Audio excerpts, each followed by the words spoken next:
আসসালামু আলাইকুম। আমি রেবেকা সুলতান আপনাদের স্বাগত জানাচ্ছি আমার চ্যানেল AM লাইফস্টাইল ব্লগার। আমি আছি আপনাদের সঙ্গে রাজশাহী থেকে। কেমন আছেন আপনারা সবাই? আলহামদুলিল্লাহ, আপনাদের দয়ায় আমরা সবাই ভালো আছি। আজকে সকালে অনেকগুলো মাছ নিয়ে এসেছি, ছাদে চলে এসেছি মাছ কাটতে।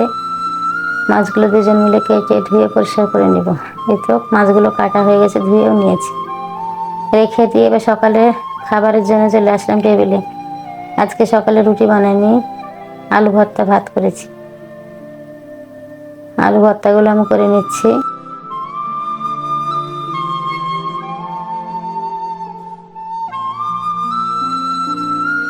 আমার ভিডিওটি যদি আপনাদের এতটুকু ভালো লেগে থাকে, প্লিজ একটা লাইক দিয়ে দিবেন। আলু ভর্তা করা হয়ে গেলে আমি মাছ ভেজে নেব। আলু ভর্তা, মাছ আর ডাল দিয়ে সকালের খাবার, গরম গরম ভাত দিয়ে খেয়ে নেব।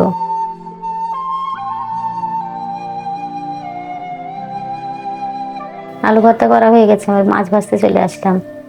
মাছগুলো আলু ভর্তা করার আগে আমি ধুয়ে, সুন্দর করে ধুয়ে লবণ হলুদ মরিচ মাখিয়ে রেখেছিলাম। এই তো মাছ ভাজা হয়ে গেছে, এবার সকালের খাবারটা আমরা সবাই মিলে খেয়ে নেব। তারপরে চলে আসলাম মাছগুলো ফ্রিজে ভর্তি, আমার তো প্যাকেট করা হয়ে গেছে। এবার আমি ডিপ ফ্রিজে তুলে নেব মাছগুলো। মাছগুলো আমি ফ্রিজে তুলে নিয়েছি সবগুলো। তুলে এবার রান্নাঘরে চলে যাব। আমি অফ ক্যামেরায় কোটা বাছা করে নিয়েছি। আজকে রান্না করব বাঁধাকপি, বেগুন, আলু, টমেটো দিয়ে রান্না করব, আর মাছের মাথাগুলো রান্না করে নেব।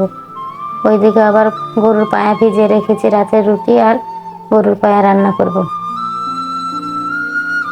এই তো গরুর পায়াগুলো ভেজানো হয়ে গেছে। আসসালামু আলাইকুম।